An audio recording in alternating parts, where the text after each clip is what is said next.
Hello everyone, আসসালামু আলাইকুম। আপনারা সবাই কেমন আছেন? আলহামদুলিল্লাহ, আমিও আপনাদের দোয়ায় খুবই ভালো আছি।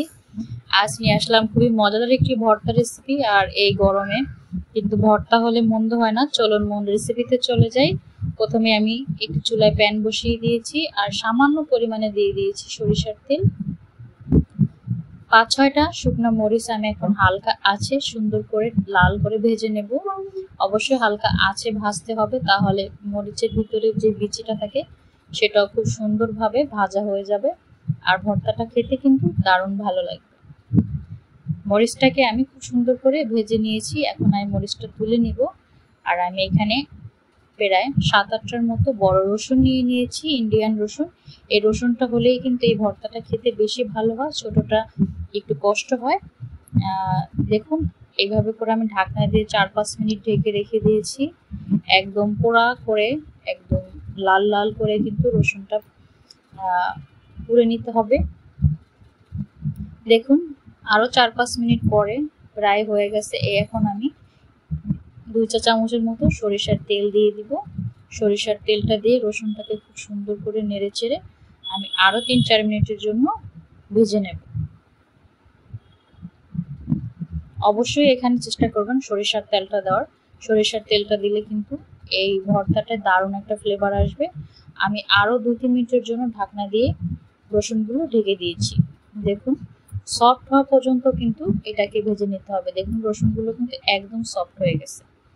এখন আমি রসুনগুলো তুলে সেই একই প্যানে আমি 1/2 কাপের মতো দিয়ে দিয়েছি পেঁয়াজ কুচি। পেঁয়াজটাকেও আমি ভেজে নেব। এখন আমি রান্নার রেগুলার তেল দিয়ে দিয়েছি। পেঁয়াজটাকে বেশি ভাজতে হবে না, হালকা করে ভেজে নিয়েছি, আপনারা দেখেই বুঝতে পারছেন। এখন আমি মরিচ নিয়েছি আর এখানে কিছু ধনেপাতা নিয়ে নিয়েছি আর দিয়ে দিব স্বাদ মতো লবণ। খুব সুন্দর করে মরিচটাকে হাত দিয়ে ভেঙে নেব। হাতের ছোঁয়া ছাড়া কিন্তু ভর্তা রেসিপি বা ভর্তাটাই হোক, এটা কিন্তু অসম্পূর্ণ থেকে যায়। হাত দিলেই মনে হয় যে ভর্তাটা দারুণ খেতে হয়।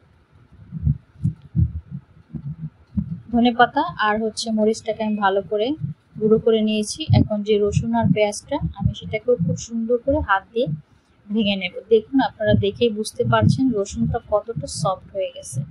আপনাদেরও কিন্তু এইভাবে করে সফট করে রসুনটাকে ভেজে নিতে হবে। এখন যেই মরিচ আর ধনেপাতার মিশ্রণটা রেডি করে রেখেছি সেটাকে এখন ভালো করে রসুনের সাথে হাত দিয়ে ভালো করে মেখে মেখে ভর্তাটা রেডি করে নিতে হবে। হাত দিয়ে যত মাখামাখি করবেন, অনেকেই বলে ভর্তা নাকি তত বেশি টেস্ট হয়।